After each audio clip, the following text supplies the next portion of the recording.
प्यारे दोस्तों, आज है 6 मई। लाइट मोड चैनल के डेली जीके सीरीज को ढेरों प्यार देने वाले हमारे तमाम नौजवान साथियों का एक बार फिर से हार्दिक अभिनंदन है।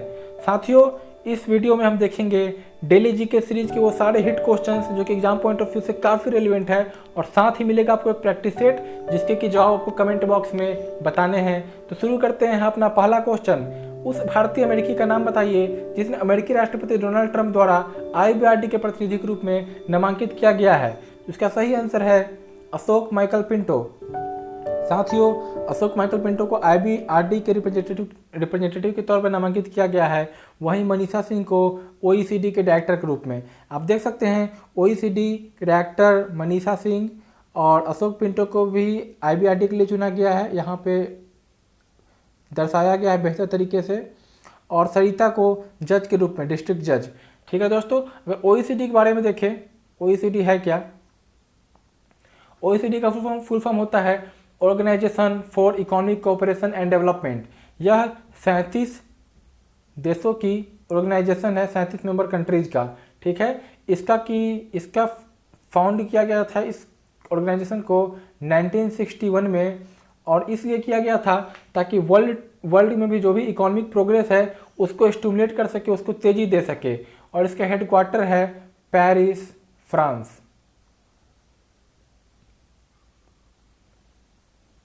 तो इतनी जानकारी आप याद रखें। अगर यहीं पे IBRD को देखें तो वर्ल्ड बैंक ग्रुप आप बातों को याद रखना। वर्ल्ड बैंक ग्रुप के 5 ऑर्गेनाइजेशन हैं, जिसमें कि एक है IBRD, बाकी हैं IDA, IFC, MIGA और 5वां ICSID। अगर पांचों का फुल फॉर्म आपको बताएं तो ICSID होता है international centre for settlement and investment dispute. ठीक है, MIGA होता है multilateral investment guarantee agency, IFC होता है इंटरनेशनल फिनांस कॉरपोरेशन, IDA होता है इंटरनेशनल डेवलपमेंट एसोसिएशन, और IBRD होता है international bank for reconstruction and development. तो ये 5 वर्ल्ड बैंक ग्रुप को दर्शाता है। वहीं अगर उपर्युक्त बस 2 को चुने तो ये दोनों रेफर करता है वर्ल्ड बैंक को।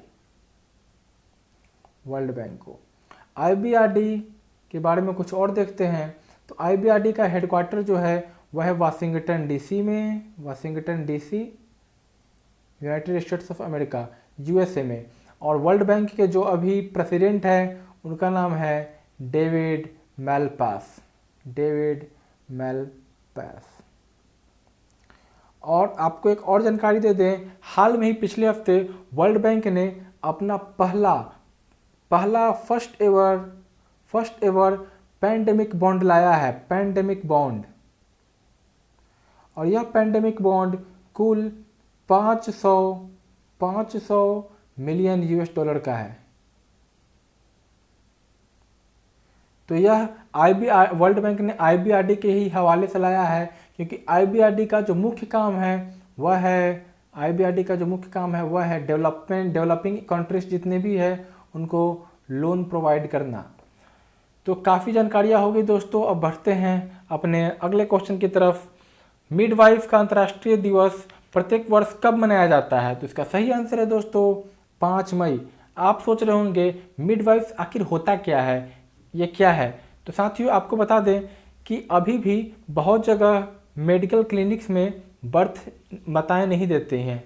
ठीक है, तो बहुत सारे ऐसे लोगों के लिए मिडवाइफ्स होते हैं। मिडवाइफ्स दरअसल वैसे लेडीज होते हैं जिन्हें कि बर्थिंग प्रोसीजर्स का प्रैक्टिकल एक्सपीरियंस होता है और जो कि मदद करते हैं डिलीवरी के दौरान। तो इस दिन को इसलिए मनाते हैं दोस्तों। बढ़ते हैं अपने अगले प्रश्न की तरफ, जो कि काफ़ी इंपॉर्टेंट है दोस्तों। अभी पुलित्जर अवार्ड की घोषणा हुई है, और आपको बताना है इनमें से कौन भारतीय हैं जिन्हें फीचर फोटोग्राफी के क्षेत्र में पुलित्जर प्राइज मिला है।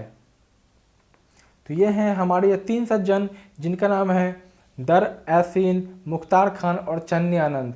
तो इन तीनों को फीचर फोटोग्राफी के कैटेगरी के अंदर पुलिट्जर प्राइज मिला है। पुलिट्जर प्राइज के अंदर बहुत सारी कैटेगरीज होती हैं, उसके भी अंदर फोटोग्राफी और उसके भी अंदर फीचर फोटोग्राफी, उसमें इन्हें अवार्ड मिला है।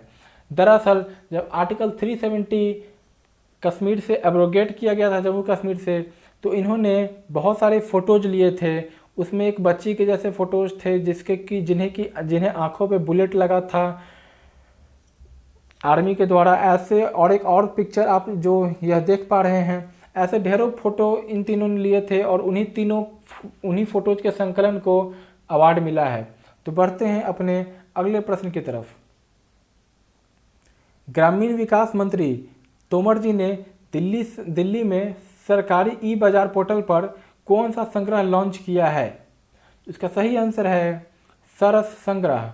तो नरेंद्र सिंह तोमर जो कि हमारे देश के रूरल डेवलपमेंट मिनिस्टर भी हैं और पंचायती राज मिनिस्टर भी हैं। तो आप याद रखना दोस्तों, जाहिर सी बात है, अगर रूरल डेवलपमेंट मिनिस्टर है तो पंचायती राज भी उसी के अधीन आती है। तो याद रखना कि minister of rural development and Panchayati Raj Narendra Singh Tomar दोनों हैं, जो कि मध्य प्रदेश के मुरैना से एमपी हैं। तो इन्होंने लॉन्च किया है सरस कलेक्शन जेम पे government e market place portal. तो सरस आखिर है क्या? तो सरस कलेक्शन के तहत जितने भी देश में सेल्फ हेल्प ग्रुप हैं रूरल एरियाज में, उनको मदद मिलेगी, उनको मार्केट एक्सेस मिलेगा गवर्नमेंट बायर्स के लिए। तो आपको पता है जेम पोर्टल, जो भी जेम पोर्टल होता है गवर्नमेंट ई मार्केट प्लेस, तो जाहिर सी बात है गवर्नमेंट ई मार्केट प्लेस, तो इसमें जितने भी सरकार के एम्प्लॉय होते हैं सेंट्रल या स्टेट, तो वो जाकर इस पे से खरीद सकते हैं कोई भी चीज़। तो अगर कोई भी सेल्फ हेल्प ग्रुप का है, जैसे मान लीजिए कोई राधा नाम की लड़की है, तो अगर सेल्फ हेल्प और वो कोई कपड़े बनाती है, तो चाहे तो खुद को जेम पोर्टल पे खुद को अटैच कर सकती है अपने प्रोडक्ट को। तो वहाँ से लोगों को मालूम चल जाएगा कि ओके राधा जो भी है हैंडीक्राफ्ट बनाती है, और फिर जो भी सेंट्रल या स्टेट के एम्प्लॉयज़ है वो कंसाइनेज होता है, मींस अगर किसी को मंगाना है 100, 200, 500, तो वो राधा को बोल सकते हैं कि मुझे इतनी की डिलीवरी चाहिए और फिर वो मुहैया करा सकती है। तो एक तरह से ग्रामीण इलाकों में सरकार ने मार्केट प्लेस दे दिया है लोगों को। तो ये काफ़ी एक एम्पावरमेंट की दिशा में काफ़ी अच्छा कदम है, ताकि जो भी हमारे हैंडीक्राफ्ट्स हैं वो सशक्त हो और देश तरक्की करे। बढ़ते हैं अपने 5वें क्वेश्चन की तरफ। आपको बताना है उस डिस्कस थ्रोअर का नाम जिसने डॉप टेस्ट में जो कि डॉप टेस्ट में फेल कर गए हैं और वाडा ने उन पे 4 साल का प्रतिबंध लगा दिया गया है। तो वाडा ने जिन पे प्रतिबंध लगाया है वह है संदीप कुमारी, और इन पे 4 साल का प्रतिबंध लगा है।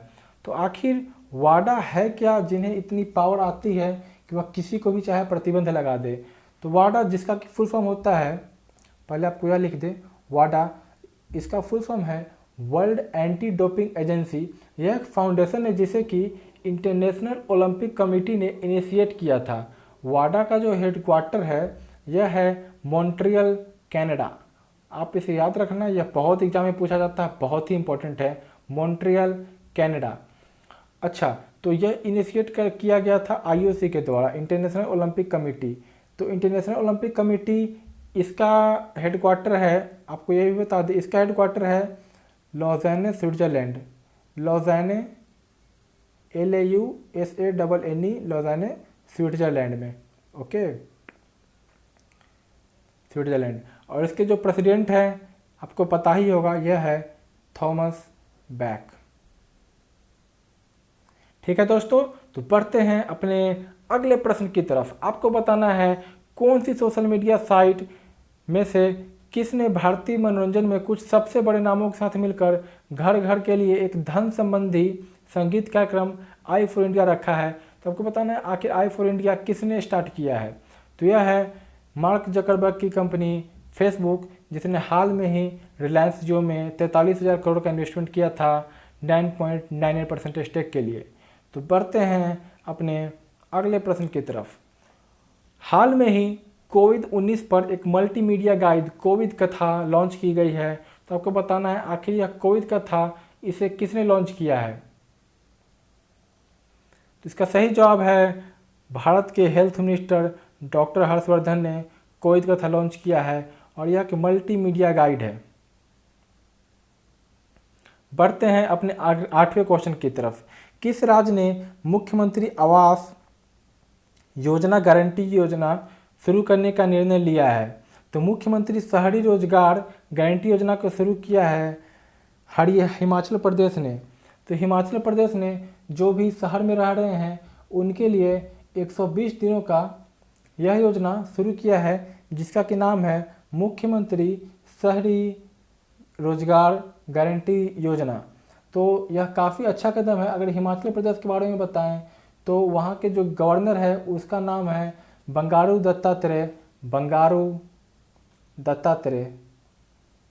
दत्तात्रेय। और जो क्या फ़ोटो में देख पा रहे हैं वहाँ के जो चीफ मिनिस्टर है उनका नाम है जयराम ठाकुर। तो ये दोनों हिमाचल प्रदेश के यह गवर्नर हैं और जयराम ठाकुर जी सीएम हैं। ठीक है। और एक मज़ेदार खबर हिमाचल प्रदेश के बारे में आपको और बता दें, हिमाचल प्रदेश का राजधानी क्या आपको पता है? यह है शिमला। तो शिमला जो इसकी राजधानी है वह समर टाइम में होती है। समर टाइम में इसकी राजधानी शिमला होती है, गर्मी में। आप याद रखना S फॉर शिमला और S फॉर समर। ठीक है। और विंटर ठंडी में इसकी राजधानी हो जाती है धर्मशाला, जहाँ पे एक बहुत ही खूबसूरत क्रिकेट स्टेडियम भी है। तो यह विंटर के लिए है। ठीक है। तो इतनी जानकारियाँ थी। बढ़ते हैं अगले प्रश्न की तरफ।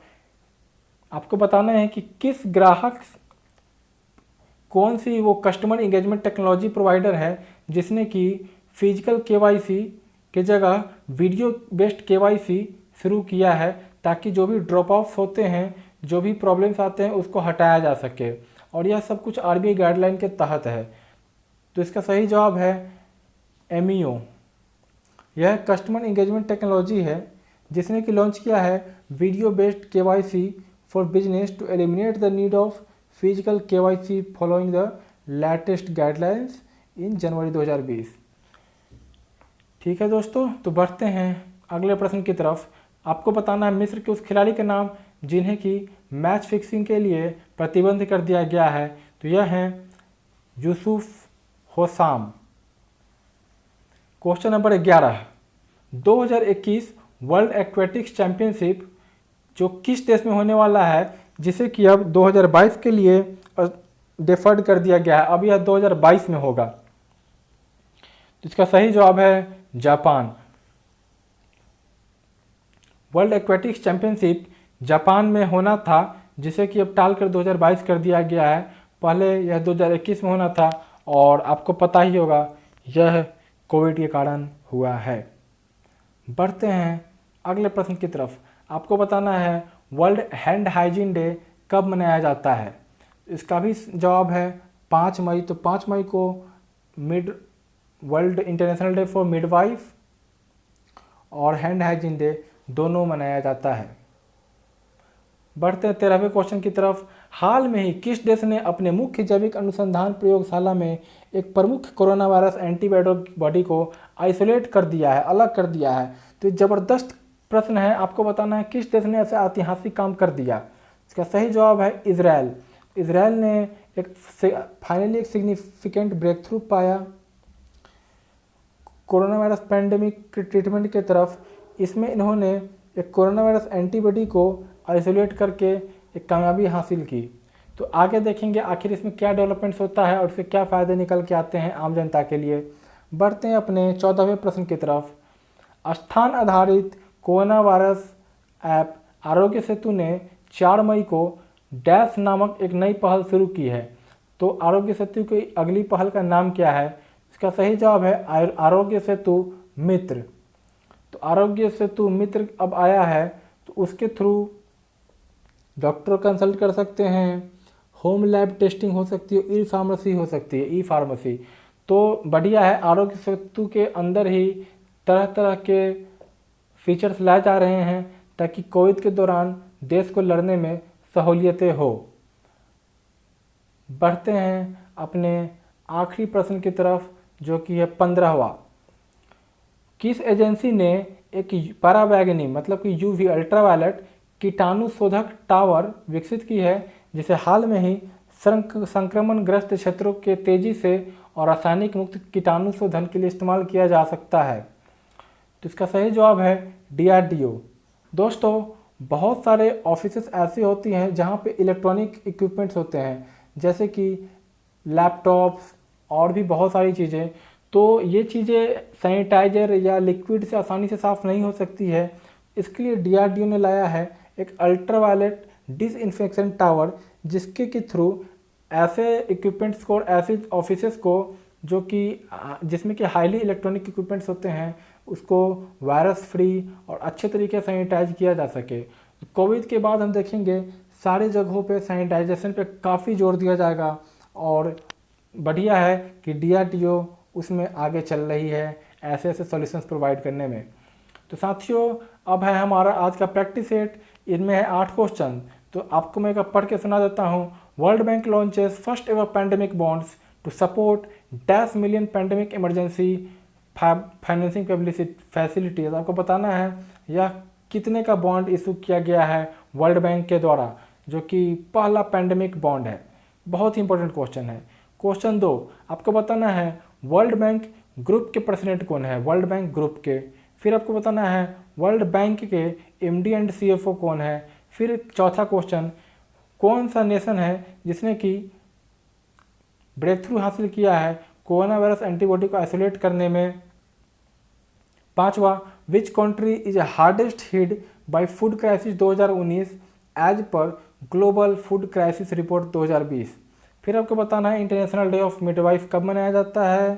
सातवां question, the census of India is done after a gap of every dash year.